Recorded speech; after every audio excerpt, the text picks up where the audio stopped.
നിങ്ങൾക്ക് സമ്മാനമായിട്ട് എനിക്ക് പറഞ്ഞു തരാൻ ഒറ്റ കാര്യമേ ഉള്ളൂ. ഞാൻ ഖുർആനിലെ ഒരു സൂറത്ത് പറഞ്ഞു തരാം. മരിക്കുന്ന ദിവസം വരെ നിങ്ങൾ പാരായണം ചെയ്യണം. അള്ളാഹു ഭാഗ്യം തരുമാറാകട്ടെ. പാരായണം ചെയ്യോ?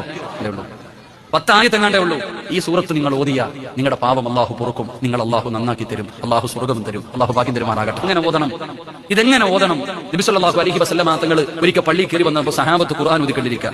നബി തങ്ങൾ വന്ന് ഇടയിൽ അങ്ങ് കയറിയിരുന്നു. എന്നിട്ട് പറഞ്ഞു ഖുർആൻ ഓതാൻ. സഹാബി ചോദിച്ചു, ഏത് സൂറത്ത് ഓതണം നബിയെ? അപ്പൊ നബി തങ്ങൾ പറഞ്ഞു, തക്കാസുർ ഓത്. ഈ അൽഹാഖും മുത്തക്കാസർ എന്ന് പറയുന്ന സൂറത്ത് ഓത്. അപ്പൊ ഈ സഹാബി ഓതാൻ തുടങ്ങി. നബി തങ്ങൾ കരയാൻ തുടങ്ങി. ഈ സൂറത്ത് ഓതാൻ തുടങ്ങിയപ്പോ നബി തങ്ങൾ കരയാൻ തുടങ്ങി.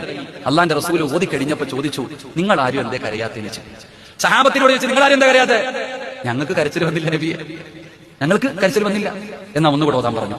രണ്ടാമത് മോദി നബി തങ്ങൾ കരഞ്ഞു. നബി തങ്ങൾ കരയുന്നത് കണ്ടപ്പോ ചില സഹാബത്ത് കരഞ്ഞു. അപ്പൊ നബി തങ്ങൾ ചോദിച്ചു,